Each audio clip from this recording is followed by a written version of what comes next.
but what do you want to see more from her that you got? Well, Tiffany Bias, you knew exactly what you were getting every day. Somebody with a high intensity level, someone with a big motor, and I think that's how Roe has got to progress too. Roe's a good point guard. She had big games last year at Purdue. She had 15 in an overtime loss to Baylor. She's got a good skill set to her. And answer your question, she's got to get that high intensity level and a consistency in her game every day for us to be an upper echelon team. Jim, Tiffany replaced a pretty good point guard. Now you're replacing another one. Are you confident you sort of set a standard for making that sort of the marquee position at OSU? This has kind of been point guard university. You know, football was looked at it for a long time as tailback university. And I think that's been a trademark of our team. And Roe was the top 50 player in the country coming out. And as I said, she's got a very good skill set to her game, shoots the ball extremely well, has worked hard in the off season, and she's got some big shoes to fill in the two people that she's replacing. Who are some of the candidates you would say for the fifth starting spot? You know, we could go a lot of different ways. Caitlin Lecker is hurt right now. That was an option. She's out first semester with an injury. That was probably our initial thought. Brittany Atkins, Riley Swanson, a transfer from Northern Oklahoma, and Enid. We could go a small lineup and play 2 point guards at the same time. Mandy Coleman, 6'4", young lady out of Stockton, California, has been very good the first 10 practices. So there's a lot of different candidates, and it gives us options of playing different ways. If we want to go a small lineup and press, if we want to go a 4-guard lineup, or if we want to go with a big lineup. And we may change it up pretty much the whole first semester, depending on our matchups and who we're playing. Will Lecker be back by the second semester? Don't know that for sure, Rex. You know, that's a doctor's call later on, and what we're going to do is if we get her back in December and we can play her in conference play, we're going to bring her back because she's an important person, an important piece to this puzzle. If it goes into January and February, I don't think it's right for the young lady to burn a year eligibility for just a few games. Coach Littell, talk a little bit about Riley Swanson. She's obviously coming in out of a junior college and was a junior. Is she ready to step in and play? Riley will step in and play. She's got a toughness about her. She's a very competitive young lady. She's one of those players that does a lot of things that don't show up in the scorebook. She gets a lot of putbacks, a lot of loose balls, a lot of rebounds, does a good job defending. She's just trying to get acclimated to our system, but have been very pleased with Riley. Do you like having all those kind of options, or does it kind of complicate things, figuring it out, what you want to really do well if you want to have to hang your hat on something? You know, I like having those options because when you get in the Big 12, you're going to play some teams that will throw a big lineup out there. You're going to play some other teams. Iowa State will throw 4 to 5 guards out there at different times. And I think having that versatility to start different lineups is just a lot better for some of the matchups in the Big 12. Is the Big 12 more wide open this year, and do you feel like your squad has a legitimate chance to compete for the top? I think it's pretty wide open. Texas loaded up, had a great recruiting class. They were picked to win the Big 12. Baylor returns a lot of pieces to the puzzle, but lost the leading scorer in the nation. West Virginia, who was a very good basketball team last year and went to the second round of the tournament, returns 3 starters. You know, and just the parity throughout the league from top to bottom. You saw a lot of teams that weren't winning a lot of games, that were beating people at the end of the year, playing people tough. I think it's wide open for a lot of people.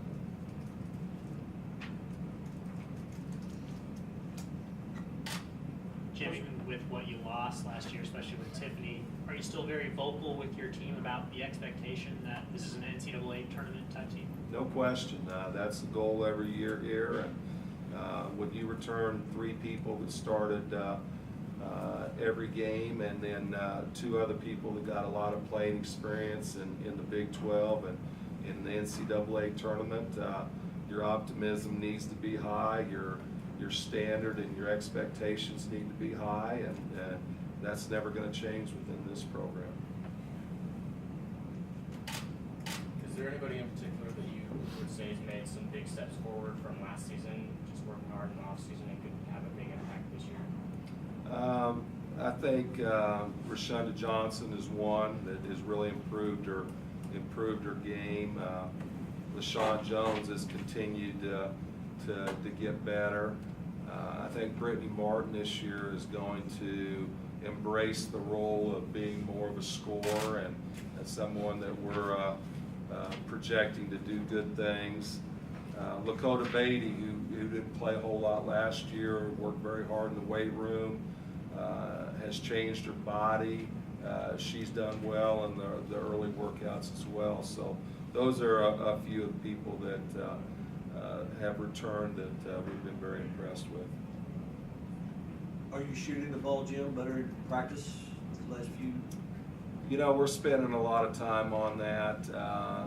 It's something that we need to continue to grow on and find some different people that shoot the ball well. I think that's going to be a key to our team. I feel comfortable that we're going to defend and we're going to rebound the basketball. It's about making shots and shooting good free throw percentage as well. You had mentioned that Liz is someone who's started every game of her career. You know, she's a senior now. How much of the responsibility of kind of taking over that leadership of Tiffany is now on her, and now that she's in this position? I think a lot of that comes on Liz, but Tiff is probably our leader that we looked to last year. Liz is a quiet young lady that probably leads more by example and her effort and her attitude on the floor. She's not that vocal type of kid that Tiff was. So I think that's an area too. We're going to have some leadership by committee out of all of those kids that return that have major minutes. Interesting game on your schedule, Coach Littell, Friday, November the 14th, Loyola Marymount at 11 o'clock. It's a morning game. I hope we're awake. I hope so too. It's an elementary school day. We have marketed that around the state.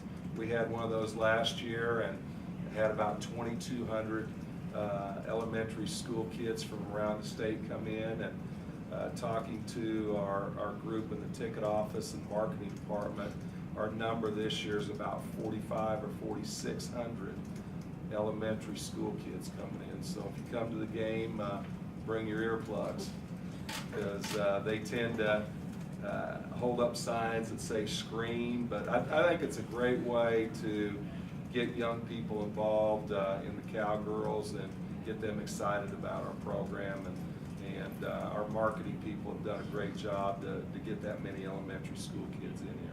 I think OU's doing the same thing. Is that a Big 12 initiative that they've, league-wide, they've said, hey, try this and see how this goes? You know, we ran into it at KU probably 3 or 4 years ago, probably 4 years ago, and they had about 11,000 there.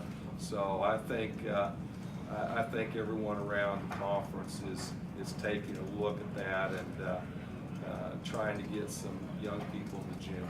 They even scream at the right parts of the game? No, not necessarily.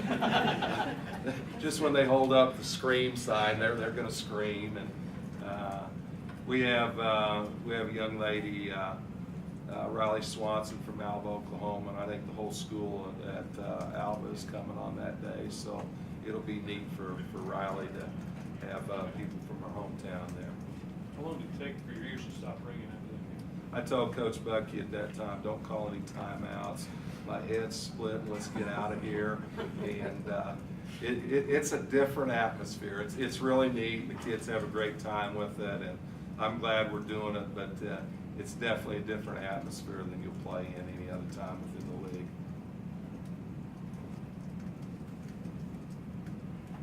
How special is it for you to see Tiffany go on and get the WNBA title? Well, I think it's a young lady that was the face of this program for a lot of years. She was an exciting player here, brought a lot of energy and enthusiasm to our program, helped take our program and elevate it each year from winning the WNIT to going to the second round of the NCAA tournament to the Sweet 16. And anybody that gives that much to an institution and program, you're extremely happy for them and very proud. I know it was an adjustment year for her. She didn't get a lot of playing time, and that's what happens when you have Diana Taurasi in your same position. But she impressed a lot of people. I think as her career moves on, her time will increase. The opportunities overseas for her will increase. And, you know, she's just a young lady that's got a lot of will and determination, and I think she'll do well in the league. And we're very happy and very proud of what she's accomplished. Of course, women's basketball attendance, Jim, and then going separate from the men with your own tournament as coaches in this league, do you feel like that's a good start for that and continuing? I think there's pros and cons on it. You know, there's a lot of people that want it separated, and I think there's some good things about that, and I think there's some good things about having it together as well. So women's basketball continues to grow each year. The level of play, the athleticism, just putting a better product on the floor is really helping grow the game.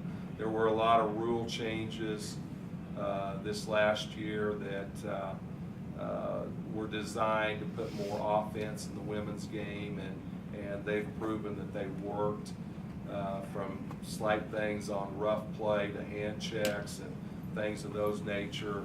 I think it made it a better game, and as long as that happens and you get the tremendous athletes that you get in this league, I think the Big 12 attendance is going to stay the best in the nation the way it's been the last